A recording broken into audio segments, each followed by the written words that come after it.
Hello, everybody. This is Terry here. I'm going to start a book review today. This is Linda Thompson's story called A Little Thing Called Life on Loving Elvis Presley, Bruce Jenner, and Songs in Between.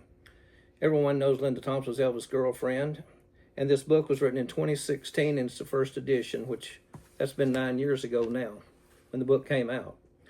It starts off on August 16th, 1977, when Elvis passed. Lisa Marie was only 9 years old when she called Linda, and Linda was in California. Linda, of course, was in shock and disbelief and tried to convince Lisa that Elvis was just sick and he'd be all right. And she talked to Lisa in baby talk like the three of them had done before. But then she realized it was true. But the information had not been released to the media yet. Linda's brother, Sam, who worked security for Elvis, told her to pack her things and come to Memphis right away. And once Linda hung up on the phone, she got even sadder and reflected on the life that she had shared with Elvis, sharing the bed that she still had, the furniture, even the mirror in the bathroom where she had seen his own reflection, and the pictures on the wall that he had given her in the place in California. And she relived those memories of all parts of the house, including him sneaking in the sliding back door. Then she realized that their tie was now over forever, and that made her cry even more. And that she would personally never hear his voice spoken again, but only in song and in recordings, of course. So she was reflecting on what their connection was, how deep, and who Elvis really was, as someone like no other. And then, for whatever strange reason, her electricity went off in the apartment. It was the only one in the whole complex that went off. But she freaked out because she couldn't figure out why. So she lit candles, which later became the candlelight vigil, of course, which was common. So she started packing, including what she was going to wear to the funeral, and mentioned how Elvis believed that the color purple was a color that had more connection to the spiritual world. And she didn't want to wear traditional black in mourning, so she picked the backless, low-cut lavender dress, believing that Elvis would approve of it. From there, we go to her childhood in the book, and a connection to Elvis, or what she thought about Elvis, and her southern roots. And as a small child in Memphis, she told her parents that someday she would marry Elvis, to which her mother said, "He'll be too old by then." She talks about her southern upbringing with fried food, deep batter, cream, thick and all that, turnip greens, ham hocks, salt pork, and religion in the deep south. She introduces her parents here to the reader. Her mother, Margie White Thompson's dark-haired beauty when her father married her. Her dad, Sanford Abel Thompson, just returned home from World War II, where he had fought for 2.5 years in Europe. And Linda's parents were married for 45 years before her mother died, and her dad never remarried. Her mother was one of 5 sisters raised on a farm, and her grandfather was a tenant farmer. So her mother had to do the laboring chores of chopping wood, picking cotton, and plowing all those hard labor types. Her mother married to get away from the hard life and married an abusive man who was also unfaithful, and after 8 months and being pregnant, she left him. She went back to live with her parents, and she had a son, Donald Joseph. But the child died when he was only weeks old. So her mother was later overprotective of Linda and her brother Sam. Linda's dad graduated from high school in Monette, Arkansas, and he did farm work also, picking cotton, milking cows, and all those kind of chores. Her dad and her uncle, his brother, used to have fun taking turns riding on a cow. So Linda credits her parents' hard life with her becoming who she was. Her mother taught Linda to not be ashamed of being poor. Her mother was a very good parent in ways of teaching her about life, but she also had her dark side, temper fits, and threatening to leave Memphis with the kids. She just couldn't handle being poor, not being able to pay bills, and the stress of life. But Linda credits those early lessons in her life with being able to put up with Elvis's anger issues later. Her dad took her to see Elvis movies as a child. Linda also enjoyed family get-togethers, and she was baptized at age 9 in a Baptist church. She discussed family life with Elvis, and Elvis got teary-eyed and talking about his mother. Linda describes him as being a mama's boy, sleeping with his parents till age 9. Elvis learned in church about giving, and she said that he gave away some of his comic books to the less fortunate. Vernon said that Jesse's soul actually became a part of Elvis's being.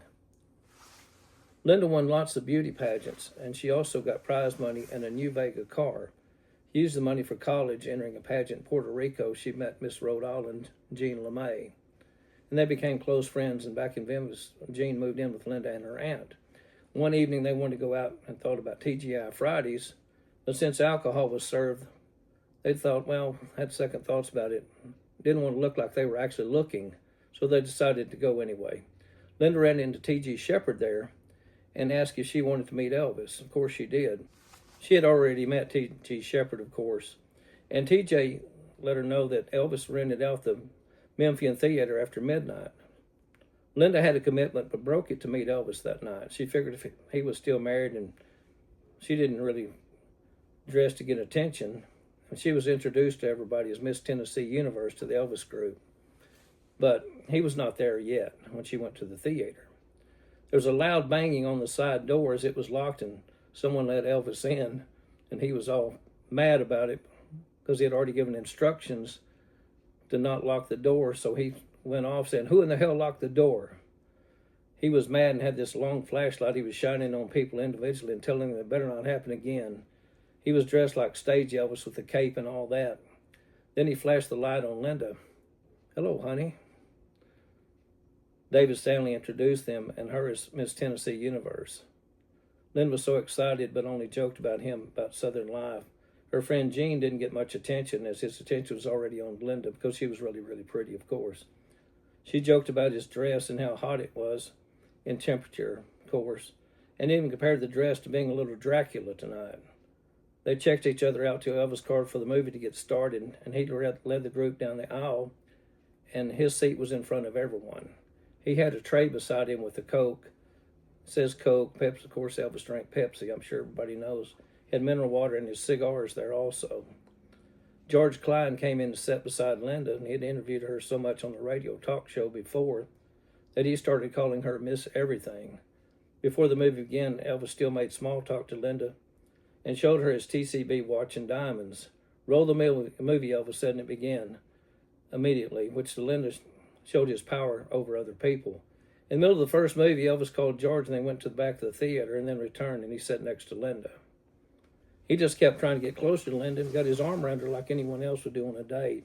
Gene was on the other side, elbowing Linda to mess with her, and before long, Red West came and sat down beside Gene, to which she said, "You get Elvis and I get that blanking Red West." It's not censored in the book, but I'm not going to say it here.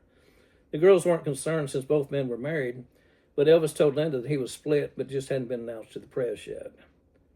"She left me for someone else," Elvis commented. Linda was playing hard to get, but finally gave in and got the first kiss from Elvis, and it put her in La La Land, as she described it, as feeling like soft marshmallows. And it continued with Elvis kissing her neck and saying things like, "Where have you been all my life?" In which Linda was messing with Elvis and growing up, I'd have to say.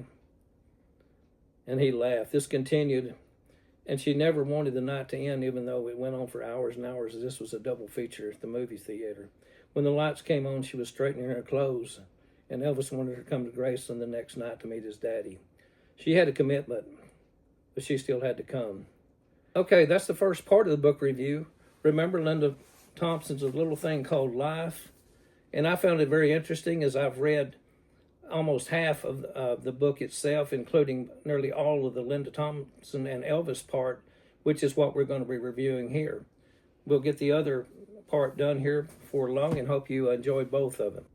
And please, everyone, watch the video, take time to comment. Let us know what you think about Linda and their relationship. It's always very interesting, mostly positive, and we appreciate that because this is the Elvis channel for the love and support of Elvis and his supporters and fans around the world. Thank you very much.